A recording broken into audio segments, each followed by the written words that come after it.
Chapter 7. The Trapping of Birdy Edwards. As Murdo had said, the house in which he lived was a lonely one, very well suited for such a crime as he had planned. It was on the extreme fringe of the town, and stood well back from the road. In any other case, his conspirators would have simply called out their man, and, as they would have many times before, and emptied their pistols into his body. But in this instance, it was very necessary to find out how much he knew, how he knew it, and what had passed to his employers. It was possible that they had already been too late, and that the work had been done. If that were indeed so, they could at least have their revenge upon the man who had done it. But they were hopeful that nothing of great importance had yet come to the detective's knowledge, as otherwise, they argued, he would not have been troubled to write down and forward such trivial information as McMurdo had claimed to have given him. However, all they learned from his own lips. Once they had in their power, they would find a way to make him speak. It was not the first time that they had handled an unwilling witness. McMurdo went to Hobson's patch as agreed. The police seemed to take particular interest in him that morning. Captain Marvin, who he claimed to be no acquaintance with them in Chicago, actually addressed him as he awaited at the depot. McMurdo turned away and refused to speak to him. He was back from his mission in the afternoon, and saw McGinty at the Union House. "He's coming." "Good," said Birdy. The giant was in a sleeveless shirt with chains, and seals gleaming athwart his ample waistcoat, and a diamond twinkling through the fringe of his bristling beard. Drink and politics had made the boss a very rich, as well as a powerful man. The more terrible, therefore, seemed the glimpse of the prison over the gallows which had risen before him the night before. "You reckon he knows too much?" he asked anxiously. McMurdo shook his head gloomily. "He's been here some time, 6 weeks at the least. Guess he didn't come into these parts to look for the prospect. If he has been working among us all the time with railroad money on his back, I should expect that he has got results, and that he has passed them on." "There's a weak man in the lodge," cried McGinty.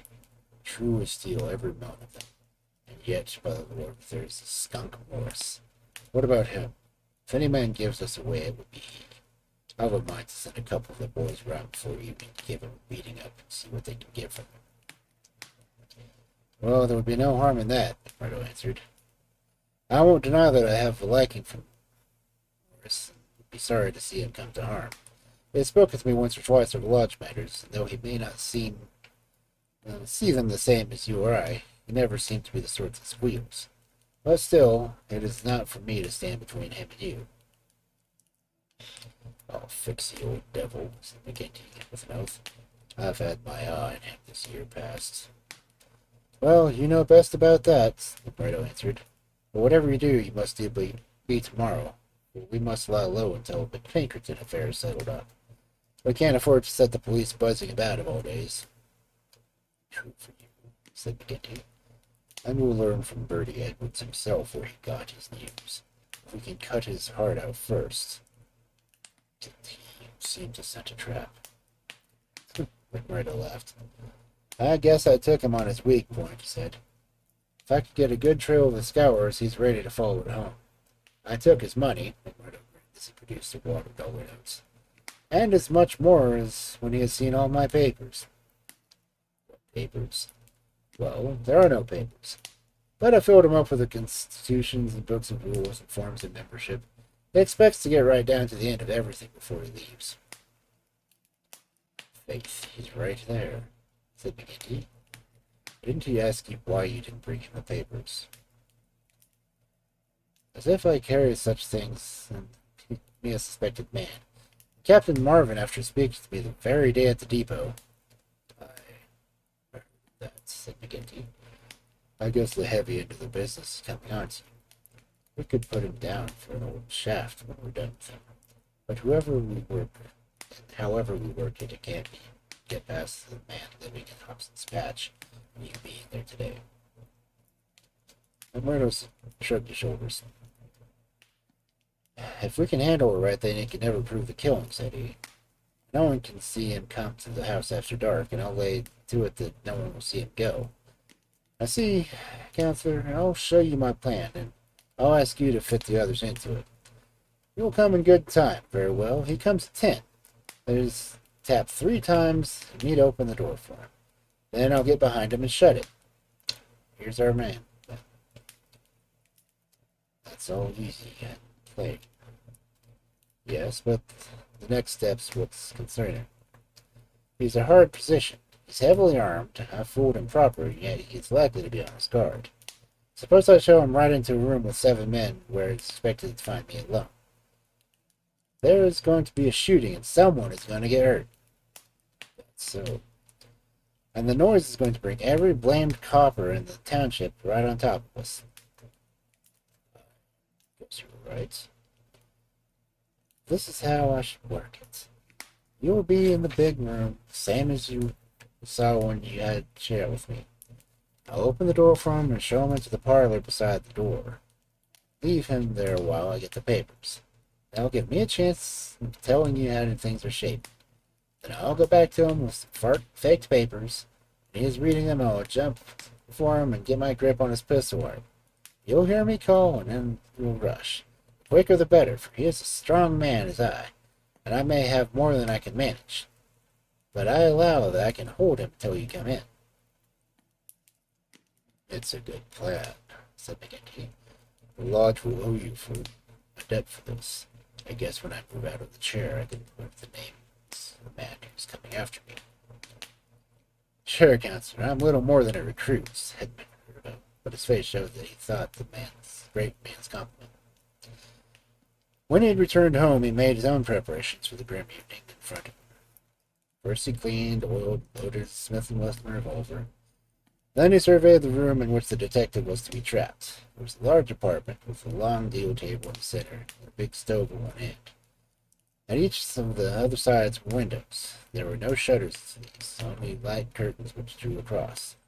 McMurdo examined these attentively. No doubt it must have struck him that the apartment was very exposed for so secret a matter. Yet its distance from the road made it of less consequence.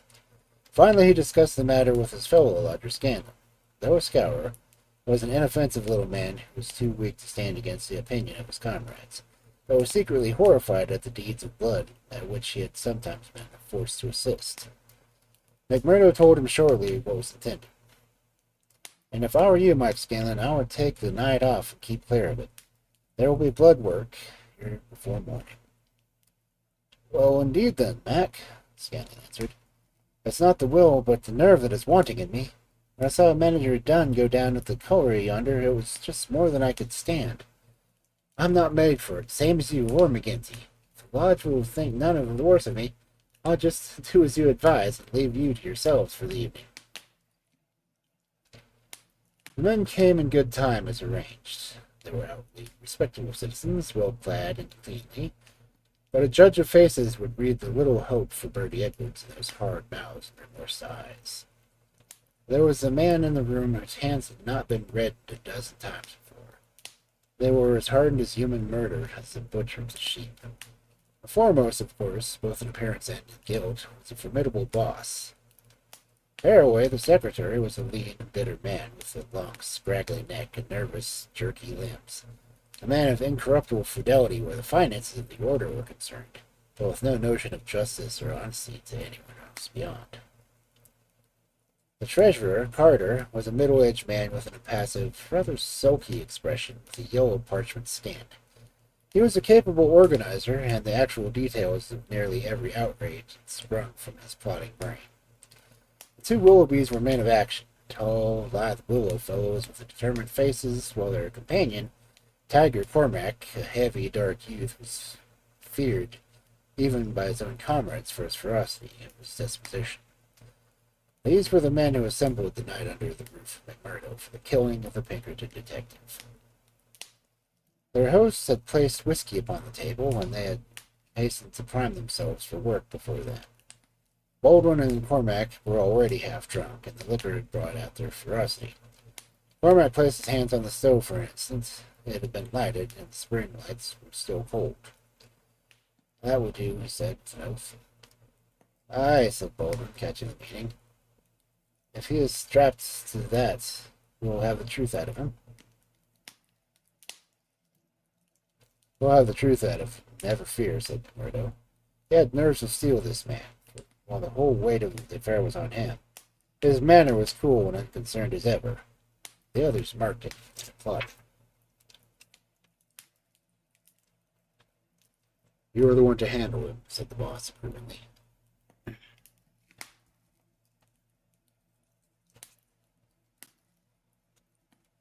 Not a warning until you get your hands on his throat. It's a pity there are no shutters for your windows. McMurdo went from one to the other and drew the curtains tighter. Surely no one can spy upon us now. It's close upon an hour. Maybe he will come. Maybe he'll sniff of danger, said the secretary. He'll come, never fear, McMurdo answered. He's as eager to come as you can see and be to see him. Hark to that. They all sat like wax figures, some with their glasses rested halfway up their lips. 3 loud knocks sounded at the door. Hush! McMurdo raised his hand in caution. An exultant glance went around the circle, and his hands were laid upon hidden weapons. Not a sound for your lives, McMurdo whispered as he went from the room, closing the door carefully behind him. With strained ears, the murderers waited and counted the steps of their comrade down the passage. Then they heard him open the outer door. There were a few words as greeting, and then they were aware of a strange step inside, and an unfamiliar voice. An instant later, there was a slam of a door, turning a key in the lock. Their prey was safe within the trap. Tiger Cormac laughed horribly. Boss McGinty clapped his great hand over his mouth. Be quiet, you fool, he whispered. You'll be the undoing of us yet. There was a mutter of conversation from the next room. It seemed interminable. Then the door opened and McMurdo appeared, his finger upon his lips. He came to the end of the table and looked around them. A subtle change had come over him. His manner was one of those of great work to do. His face had been set into granite firmness. His eyes shone with a fierce excitement behind his spectacles. He had become a visible leader of men.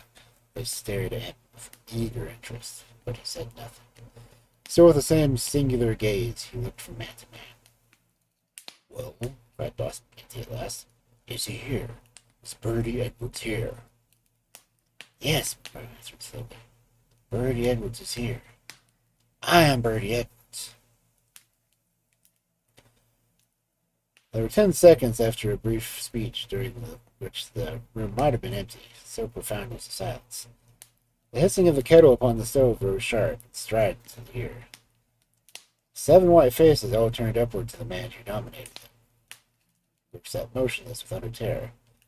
Then with sudden shivering blasts, the bristle of glistening rifle barrels broke through each window, while the curtains were torn from the hangings. At the sight, Boss McGinty gave a roar of wounded bear and plunged for the half-open door. A leveled revolver met him there, with stern blue eyes of Captain Marvin of the Coal and Iron Police gleaming behind the sights. The boss recoiled and fell back into his chair. You're safer there, McCounselor, said the man who had been known as McMurdo. And you, Baldwin, if you don't take your hand off your gun, you'll sheath the hangman yet. Pull it out, or by the Lord that made me, that there will be. There are 40 armed men around this house, and you can figure it out for yourselves what chance you have. Take their guns, Marvin. There was no possible resistance under the menace of those rifles. The men were armed, disarmed. The sulky, sheepish, and very amazed still sat around the table. I'd like to say a word to you before we separate, said the man who trapped them. I guess we may not meet again until you see me on the stand at the poorhouse. I'll give you something to think over betwixt now and then. You know me now for what I am. At last I can put my cards on the table. I, Birdy Edwards of the Pinkertons. I've chosen to break up your gang. I had heard a dangerous game of play. Not a soul, not one soul, not my dearest, nearest or dearest knew that I was playing it, except Captain Marvin here and my employers. But it's over tonight, thank God, and I am the winner. 7 pale, rigid faces looked up at him. There was an unappeasable hatred in their eyes. He read the relentless threats. Maybe you think the game is not over yet. Well, I take that chance anyhow. Some of you will take no further hand, and there are 60 more besides yourselves that will see jail this night.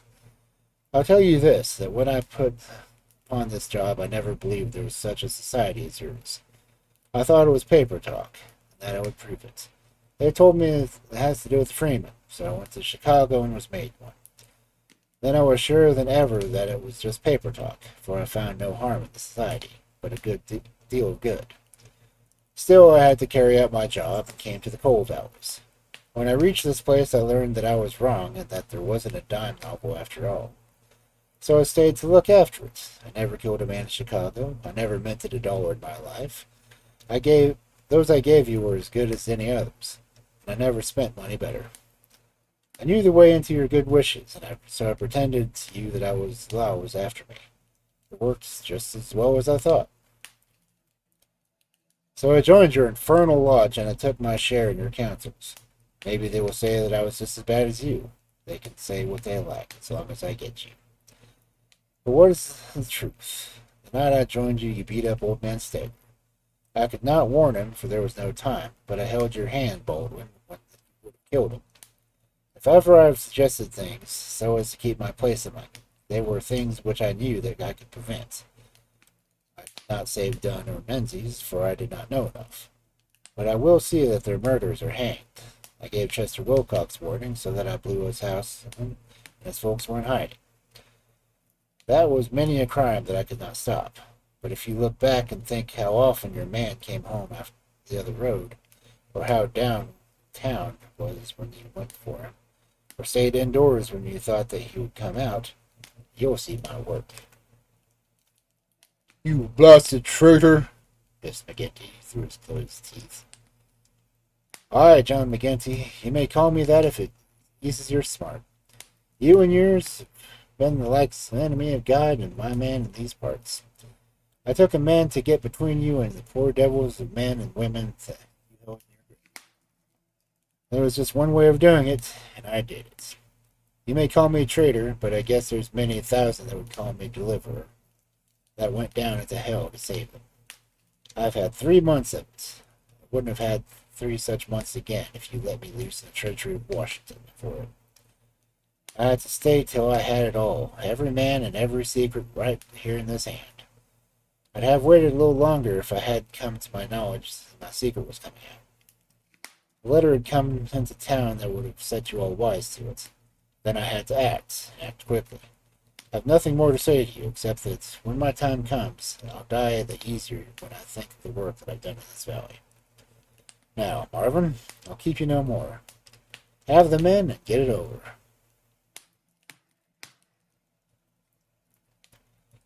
There's little more to tell. Scanlon had been given a sealed note to be left at the address of Mrs. Eddie Shafter, a mission which he accepted with a wink and a knowing smile. It was early hours in the morning. A beautiful woman and a much muffled man boarded the special train, which had been sent just by the railroad company, and made a swift, unbroken journey out of our land of danger. It was the last time that either Eddie or her lover set foot in the Valley of Fear. 10 days after, they were married in Chicago, with Jacob Shafter sitting as witness at the wedding. The trial of the Scours was held far from the place where their adherents might be terrified to the guardians of the law. In vain they struggled. In vain the money of the lodge, money squeezed by blackmail out of the whole countryside, was spent like water in an attempt to save them. That cold, clear, unimpassioned statement from the one who knew every detail of their lives, and their organization, and their crimes was unshaken by the vials of their defenders. At last, after so many years, they were broken and scattered. The cloud was lifted forever from the valley. McGinty met his fate upon the scaffold, cringing and whining when the last hour came. 8 of his chief followers shared his fate, 50-odd various degrees of imprisonment. The work of Birdy Edwards was complete. And yet, as he guessed, the game was not over. There was another hand to be played, and yet another, and another. Ted Baldwin, for one, had escaped the scaffold, so had the Willoughbys. So had several other fierce spirits of the gang. For 10 years they were out of the world, and the day came when they were free once more. A day which Edwards, who knew his men, was very sure would be the end of his life of peace. They had sworn an oath on all that they thought holy to have his blood at the vengeance of their comrades, and well they strove to keep their vow. From Chicago he was chased, after 2 attempts so near success that it was sure that the third would kill him. From Chicago he went, under a changed name, to California, and it was there that the light went out for some time of his life when Eddie Edwards died. Once again he was nearly killed, and once again, under the name Douglas, worked in the Lonely Canyon, where, with an English partner named Barker, had amassed a fortune. At last there came a warning to him that the bloodhounds were on his track once more, and he cleared, only just in time for England.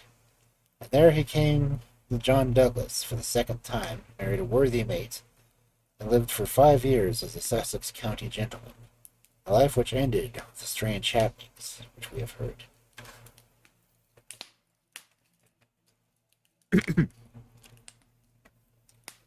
Epilogue. The police court proceedings had passed, in which the case of John Douglas was referred to a higher court, so as the assizes at which he acquitted for having acted in self-defense. Get him out of England at any costs, wrote Holmes to the wife. There are forces here which may be more dangerous than those he has escaped, but there is no safety for your husband in England. 2 months had gone by, and the case had come to some extent past our mind. Then one morning there came an enigmatic note slipped into our letterbox. "Dear me, Mr. Holmes, dear me," said the apostle. There was neither subscription nor signature. I laughed at the quaint message, but Holmes showed an unwonted seriousness. "Delvery, Watson," he remarked, sat long in a clouded brow. Late that night, Mrs. Hudson, our landlady, brought up a message that a gentleman wished to see Holmes, and that the matter was of utmost importance. Close at the heels of his messenger came Cecil Barker, our friend from the moated manor house. His face was drawn and haggard. "I have bad news, terrible news, Mr. Holmes," said he. "I feared as much," said Holmes. "You have not had a cable, have you?" "I've had a note from someone who has." "It's poor Douglas. They tell me his name is Edwards, but he will always be Jack Douglas of Benito Canyon to me. I told you that they started together in South Africa for the Palmer 3 weeks ago." "Exactly." "They reached ship to Cape Town last night, and I received a cable from Mrs. Douglas this morning. Jack has been lost overboard in the gale off St. Helena. No one knows how the accident occurred. Ivy Douglas." "Ha! Came like that, did it?" said Holmes thoughtfully. "Well, I've no doubt that it is well stage-managed." "You mean to think it was no accident?" "None in the world." "Was he murdered?" "Surely." "So I think so. These infernal scours, these cursed vindictiveness of criminals." "No, no, my good sir," said Holmes. "There's a master hand here. It is no case of sawed-off shotguns or clumsy six-shooters. You can tell an old master by the sweep of his brush. I can tell a Moriarty when I see one. This crime is from London, not from America." "But what for motive?" "Because it is done by a man who cannot afford to fail, one whose whole unique position depends upon the fact that he must succeed. A great brain and a huge organization have been turned to the extinction of one man. It is crushing the nut with a hammer, an absurd extravagance of energy, but the nut is very efficiently crushed all the same." "How came this man to have anything to do with it?" "I can only say that the first word that ever came to us from the business was from one of his lieutenants. These Americans were well advised, having an Englishman job to do. They took the partnership, as any foreign criminal would do. This great consultant in crime. From that moment their man was doomed. At first he would content himself by using his machinery in order to find the victim. Then he would indicate how the matter might be treated.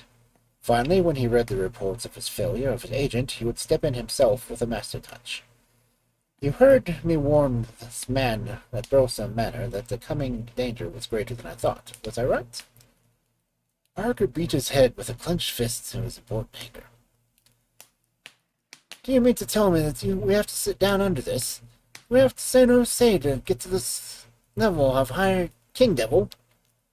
No, I don't say that, said Holmes, and his eyes seemed to be looking far into the future. I don't say that he can't be beat, but you must give me time. You must give me time. Both sat in silence for some minutes, while those fateful eyes still strained to perceive the veil.